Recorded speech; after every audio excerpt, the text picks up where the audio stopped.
بسم اللہ الرحمن الرحیم انا اعطیناک الکوثر فصل لربک وانحر ان شانئک هو الابتر۔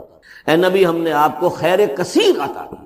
اس خیر کثیر میں یوں تو یہ کہ حوض کوثر وہ بھی اسی میں شامل ہے، لیکن یہ کہ اس پر آپ کو 25-30 قول مل جائیں گے۔ قرآن سب سے بڑا خیر کثیر ہے، بہت بڑا خیر کثیر۔ حکمت، ومن یؤت الحکمت فقد اوتی خیرا کثیرا، جس کو حکمت اور دانائی دے دی گئی اس کو تو خیر کثیر دے دیا گیا۔ تو ہم نے آپ کو وہ سب کچھ عطا کر دیا ہے، اور محتاط کے ساتھ عطا کر دیا ہے، جو انسان کی انسانیت کے لیے، اس کے لیے یوں سمجھیے کہ ترہ امتیاز بن سکتا ہے۔ فصل لربک وانحر، پس اپنے رب کے لیے نماز پڑھا کیجئے اور نحر کیجئے، اونٹ قربان کیا کیجئے۔ یہ گویا کہ عید الاضحیٰ کا نقشہ آ گیا۔ فصل لربک، پہلے ہم نماز پڑھتے ہیں دوگانا عید الاضحیٰ، اور پھر جا کر ہم قربانی کرتے ہیں۔ وانحر ان شانئک هو الابتر، یقیناً آپ کا دشمن ہی ہے کہ جو دم کٹا ہو جائے گا۔ اس کا پس منظر یہ ہے کہ جب حضور کے ایک صاحبزادے بچپنی میں فوت ہو گئے تو کچھ جو کفار تھے مکے کے، انہوں نے بڑی خوشیاں منائیں کہ ایک ہی بیٹا تھا، باقی تو ان کی بیٹیاں ہیں۔ آپ کو معلوم ہے کہ 4 بیٹیاں تھیں حضور کی صلی اللہ علیہ وسلم، لیکن یہ کہ بیٹا جو تھا وہ ایک ہی تھا، وہ اللہ نے اٹھا لیا، تو بڑے خوشیاں منائی گئی کہ یہ تو اب دم کٹا جیسے ہوتا ہے جس کا کوئی پیچھے نام نہ رہ جائے۔ بیٹیوں سے تو نام چلتا نہیں، نام تو چلتا بیٹوں سے، تو اب ان کا تو کوئی تذکرہ ہی نہیں رہے گا۔ کوئی بات نہیں، جب تک یہ ہیں آگے کوئی نام لینے والا نہیں۔ تو فرمایا کہ نہیں، ان کو تو کروڑوں بیٹے اللہ عطا کرے گا، کروڑوں اربوں بیٹے عطا کرے گا۔ ہاں اے نبی، آپ کا دشمن ضرور ہے کہ جس کا نام لیوا کوئی نہیں رہے گا۔ یہ ہدایت ہے صرف ان کے لیے جو بچنا چاہتے ہیں۔ جسے کانٹ نے کہا ہے مورل لا ود ان، اس نے کہا کہ وجود ہستی کے 2 دلیلیں ہیں سب سے بڑی، the starry heavens above and the moral law within. ہمارے اندر مورل لا ہے، یہ اچھا ہے یہ برا ہے، یہ خیر ہے یہ شر ہے، یہ مورل لا ہے اندر۔ جن کا یہ مورل لا فطرت کی صحت و سلامتی کی بنیاد پر برقرار ہے، جو تمیز کرتے ہیں بھلائی اور برائی میں، ان کے لیے ہدایت ہے۔ اولاً وہی آتے ہیں سلیم الفطرت لوگ، ابو بکر اور عثمان رضی اللہ تعالی عنہما، والذین تبعوہم بإحسان، پھر کچھ لوگ ان کے پیچھے پیچھے بھی آتے ہیں۔ ایک نمونہ دیکھ لیا، کچھ لوگ بڑھ رہے ہیں، یہ دوسرے درجے کے لوگ ہیں۔ قرآن مجید میں درجہ بندی بیان کی گئی ہے، السابقون الاولون من المہاجرین والانصار والذین تبعوہم بإحسان رضی اللہ عنہم ورضوا عنہ۔ تو یہ سابقون الاولون جو ہیں وہ سلیم الفطرت، وہ سلیم العقل انسان ہیں جو ان چیزوں تک پہنچ چکے ہیں، البتہ ابھی یقین کی دولت جو ہے حاصل نہیں ہوئی۔ اور یہی نقشہ کھینچا گیا ہے حضور کا، وَوَجَدَكَ ضَالًّا فَهَدَىٰ۔ ضال کا ترجمہ جو ہے گمراہ بھی کر دیا جاتا ہے، ضال اسے بھی کہتے ہیں کہ کوئی شخص کسی کے عشق میں دیوانہ ہو جائے، اور ضال وہ بھی ہے جو ابھی حق کی تلاش میں سرگرداں ہے۔ تو جو غور و فکر غار حرا میں ہو رہا تھا، حدیث میں آتا ہے تحنسوا یتحنسوا فی، جا کر آپ وہاں عبادت کرتے تھے۔ تو وہ عبادت کیا تھی؟ کان صفت تعبدہ فی غار حرا التفکر والاعتبار۔ غار حرا میں آپ کی عبادت کی صفت کیا تھی؟ غور و فکر کہ کائنات کیا ہے۔ وہی جو سے فلسفی، جن کوسچن سے فلسفی ڈریپل کر رہا ہوتا ہے، 2 ہاتھ کر رہا ہوتا ہے، وہی حضور اس سارے فکر کے مراحل سے گزرے ہیں اور قریب پہنچ گئے ہیں، تو دروازے پر دستک دی ہے، دروازہ کھلا ہے۔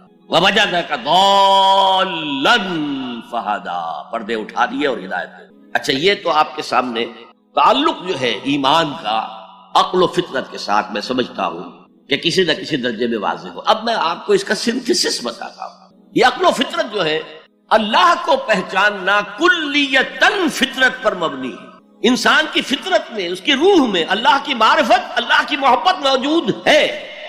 اس پر ظہور کے پردے پڑ گئے ہیں، تم ادھر متوجہ ہی نہیں ہوتے، تم نے کبھی اپنے قلب کی گہرائیوں میں اتر کر دیکھا ہی نہیں، تم تو باہر کی دنیا میں مگن ہو، مادی دنیا میں لگے ہوئے۔ کچھ تو بقول شاہ ولی اللہ وہ حیوانیت کی سطح پر آ جاتے ہیں بیچارے، صبح سے شام تک کی کمر توڑ دینے والی محنت کے بعد بھی ان کی بنیادی ضرورتیں زندگی کی پوری نہیں ہوتی۔ وہ کیا کسی سے لو لگائیں گے، کیا خدا کو یاد کریں گے؟ کاد الفقر ان یکون کفرا، یہ فقر اور احتیاج اور مفلسی تو انسان کو کفر تک پہنچا دیتے ہیں، حضور کی حدیث۔ تو تم ادھر متوجہ ہو، ہماری طرف متوجہ نہیں ہوتے۔ حضرت ابراہیم کا قول کیا تھا؟ انی وجہت وجہی للذی فطر السماوات والارض حنیفا وما انا من المشرکین۔ اور یہ نماز کا افتتاح بھی ہے، انی وجہت وجہی، میں نے اپنا رخ سیدھا کر لیا ہے اللہ کی طرف، حنیف یکسو ہو کر، دائیں بائیں کوئی میری توجہ نہیں جا رہی۔ یہ ہے در حقیقت اس عبادت کا تقاضا، جو کہ شکر کا لازمی نتیجہ۔ اب اس کا سنتھیسس دیکھیے، میں نے کہا کہ سب سے پہلے ایمان باللہ وہ کلیتاً فطرت پر ہے.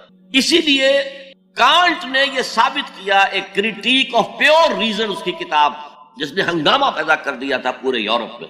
اس وقت تک کرسچینٹی ڈومیننٹ تھی اور مذہب ایک اہم عنصر تھا انسانی زندگی کا.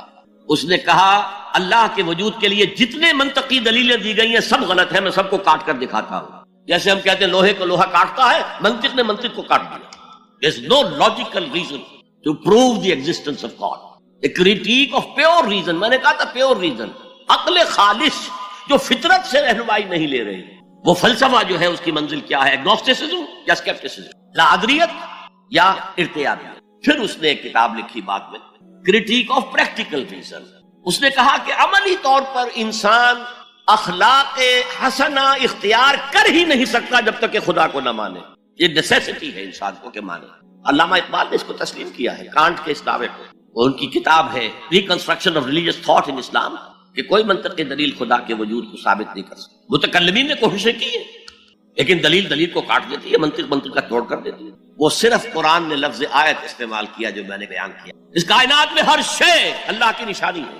جیسے آپ کو اپنے کسی دوست کی دی ہوئی کوئی شے دیکھتے ہی دوست یاد آ جاتا ہے، ایسے ہی آفاق و انفس میں اللہ کی نشانیاں ہیں. تمہارے اندر بھی اللہ کی نشانیاں ہیں. ذرا توجہ تو کرو، آفاق کو دیکھو، کھول آنکھ، فلک دیکھ، زمین دیکھ، فضا دیکھ.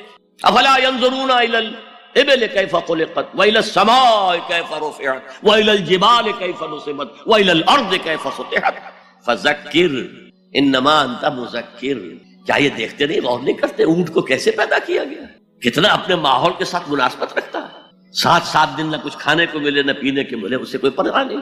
صحرا لقدق صحرا کا جہاز، وہ دیکھتے نہیں آسمان کیسے بلند کر دیا گیا، دیکھتے نہیں پہاڑ کیسے گاڑ دیے گئے، دیکھتے نہیں زمین کیسے پھیلا دی گئی. اے نبی آپ یاد دہانی کرائیے، یہ نشانیوں کی طرف متوجہ کر دیجئے.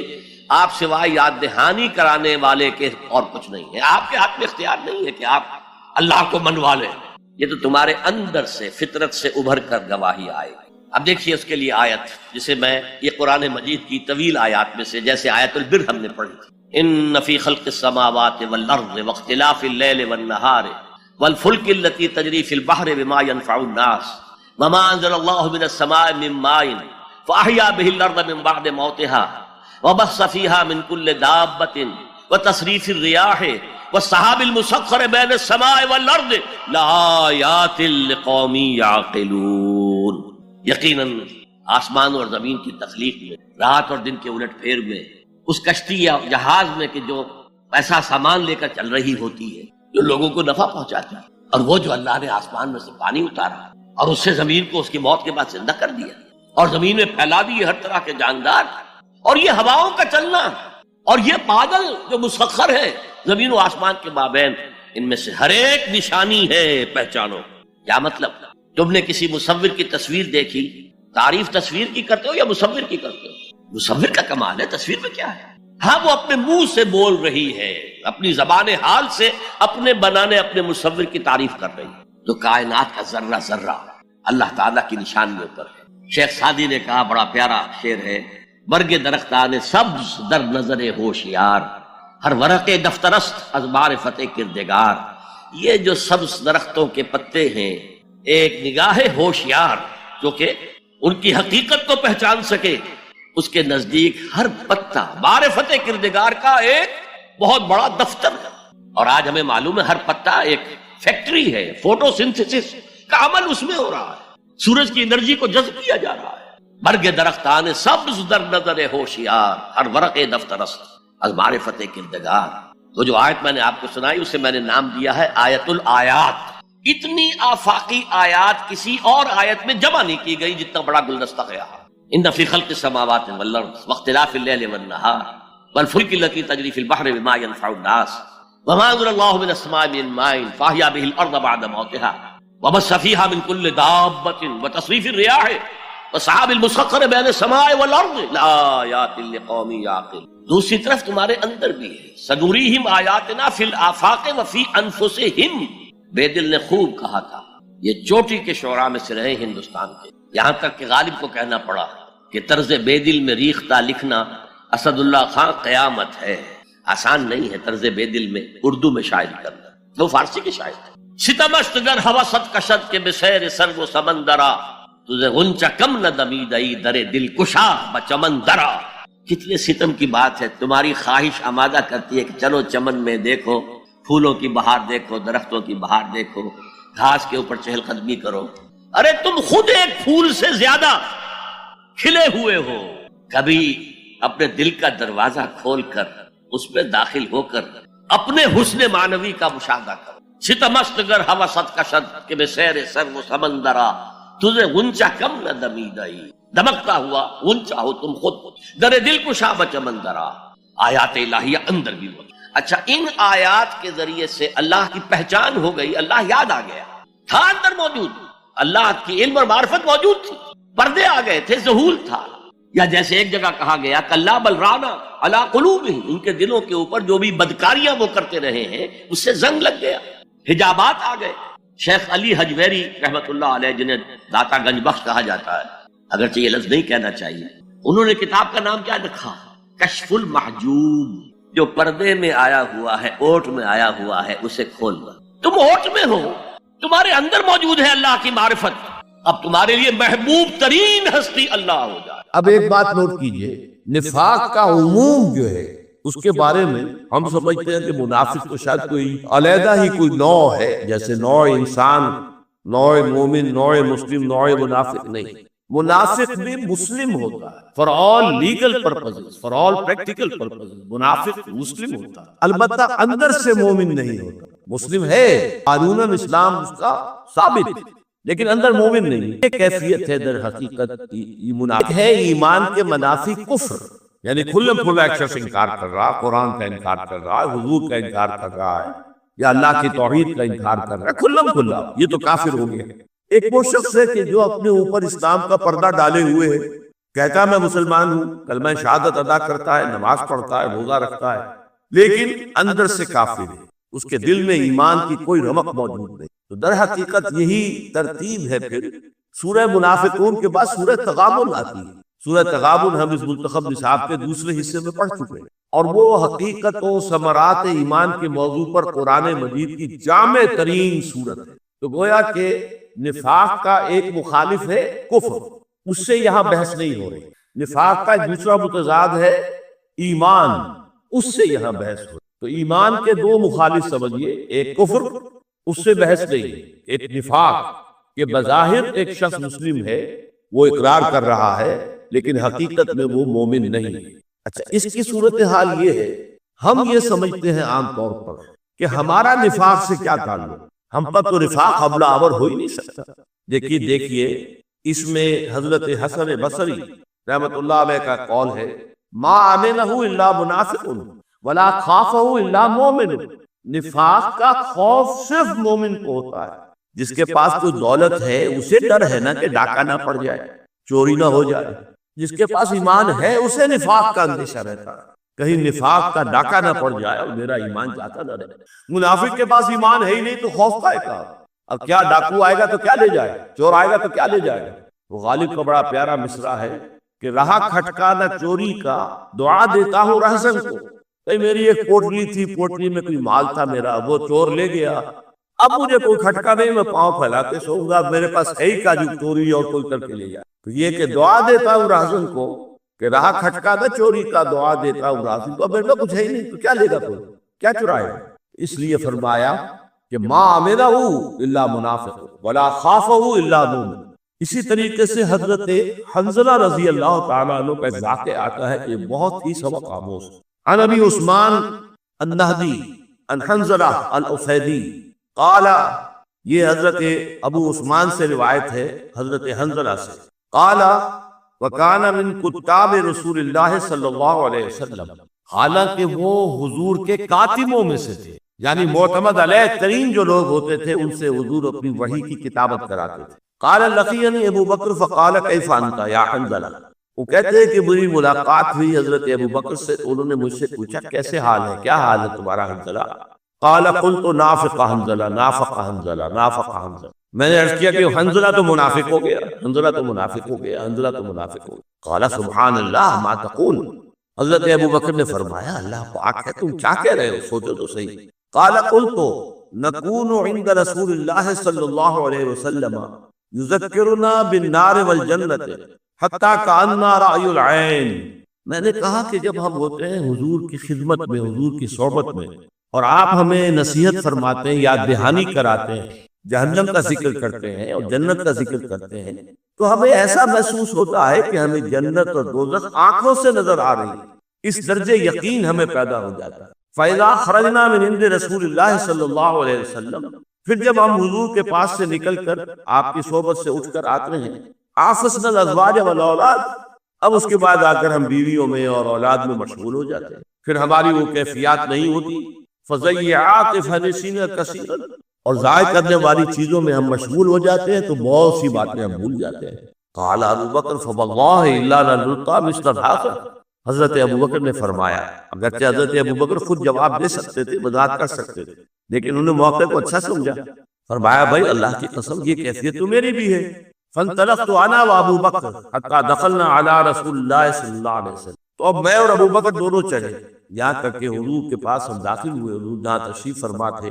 قلت نافق حنظلہ یا رسول اللہ، میں نے کہا اے اللہ کے رسول حنظلہ تو منافق ہو. قال رسول اللہ صلی اللہ علیہ وسلم وما ذاک، حضور نے سوال کیا کیا بات ہے، کیا کیفیت ہے جس سے تم نفاق سے تعبیر کرتے ہیں. قلت یا رسول اللہ نکون عندک تذکرنا بالنار والجنہ، اے اللہ کے رسول میں نے عرض کیا ہم جب آپ کے پاس ہوتے ہیں آپ ہمیں یہ تذکیر کرتے ہیں، آپ دہانی کراتے ہیں جہنم سے بھی اور جنت سے بھی. حتی کأننا رأی العین، ہمیں ایسا محسوس ہوتا ہے کہ ہم اپنی آنکھوں سے دیکھ رہے ہیں. فَإِذَا خَرَجْنَا مِنْ عِنْدِكَ، پھر جب ہم آپ کے پاس سے چلے جاتے ہیں، عَافَسْنَا الْأَزْوَاجَ وَالْأَوْلَادَ وَالضَّيِّعَاتِ فَنَسِينَا كَثِيرًا، تو اب ہم مشغول ہو جاتے ہیں اپنی بیویوں میں، اولاد میں، اور جو چیزیں ضائع ہونے والی ہیں دنیا کی چیزیں ہیں تو ہم کافی چیزیں بھول جاتے ہیں. قال رسول اللہ صلی اللہ علیہ وسلم، اب یہ دیکھیے جملہ حضور نے کیا فرمایا، والذی نفسی بیدہ، دیکھو مجھے قسم ہے اس ذات کی جس کے ہاتھ میں میری جان ہے، ان لو تدومون علی ما تکونون عندی وفی الذکر، اگر تمہاری وہ کیفیت مسلسل رہے جو میری صحبت میں ہوتی ہے اور ذکر کے وقت ہوتی ہے، لصافعتکم الملائکۃ علی فرشکم، تو پھر فرشتے تم سے تمہارے فرش، تمہارے بستروں پر مصافحہ کرنے کے لیے آتے، وفی طرقکم، تمہارے راستوں میں. ولکن یا حنظلۃ ساعۃ ساعۃ وساعۃ، یہ کیفیات جو ہے یہ تو کبھی کبھی نصیب ہوتی ہیں، اس کی دوام نہیں ہو سکتا. یہ کیفیت کہ جیسے آنکھوں سے تم دیکھ رہے ہو جنت کو اور آنکھوں سے دیکھ رہے ہو دوزخ کو، یہ کیفیت جو ہے ساعۃ فساعۃ، کبھی کبھی حاصل ہوتی ہے، ہمیشہ نہیں. یہ صحیح مسلم کی روایت ہے. اس سے جو اندازہ میں آپ کو دینا چاہ رہا ہوں یہ ہے کہ اہل ایمان کو تو خوف رہتا ہے، خدشہ لاحق رہتا ہے، وہ اپنے اندر ذرا سا بھی فرق محسوس کرتے ہیں تو وہ اسے نفاق سے تعبیر کرتے ہیں. اب دیکھیے حضرت حذیفہ رضی اللہ تعالی عنہ کو حضور نے کچھ منافقین کے نام بتا دیے. غزوہ تبوک سے جب واپس آ رہے تھے ایک تنگسی گھاٹی میں سے گزر ہوا جہاں سے بس ایک اونٹ ایک وقت میں گزر سکتا تھا، تو حضور کے آگے آگے ایک صحابی چل رہے تھے لاٹھی لے کر، اور پیچھے حضور کی اونٹنی ہے، اور اس کے بعد ذرا فاصلے پر دوسرے صحابہ ہیں. تو کچھ منافق وہاں چھپے ہوئے، انہوں نے حملہ کیا حضور کی جان لینے کے. وہ جو صاحب آگے تھے لاٹھی لے کر، انہوں نے اپنی لاٹھی کی مدد سے انہیں کھدیڑ دیا وہاں سے. پھر حضور نے فرمایا حنظلہ تم چاہو تو میں تمہیں ان کے نام بتا دوں. حالانکہ وہ رات کا وقت تھا اور انہوں نے ڈھاٹھے باندھے ہوئے تھے اپنے، اور اپنا چہرے بالکل ڈھانکے ہوئے تھے. تو حضرت حنظلہ نے کہا حضور ضرور فرما دیجیے، آپ نے ان کے نام بتا دیے، لیکن یہ کہہ دیا دیکھنا حنظلہ یہ میرا راز ہے، یہ کسی اور سے نہیں کہنا ہے. اس لیے کہ اصل میں تبوک سے واپسی کے بعد پھر حضور نے جہاد شروع کیا ہے منافقین کے خلاف. اس سے پہلے آپ نے کوئی اقدام نہیں کیا تھا منافقین، کسی منافق کے نفاق کا پردہ چاک نہیں کیا تھا، کسی کو بالفعل منافق جو ہے شخصی طور پر قرار نہیں دیا تھا. اس لیے حضور نے فرمایا یہ میرا راز اپنے پاس رکھو، کسی کو بتانا نہیں.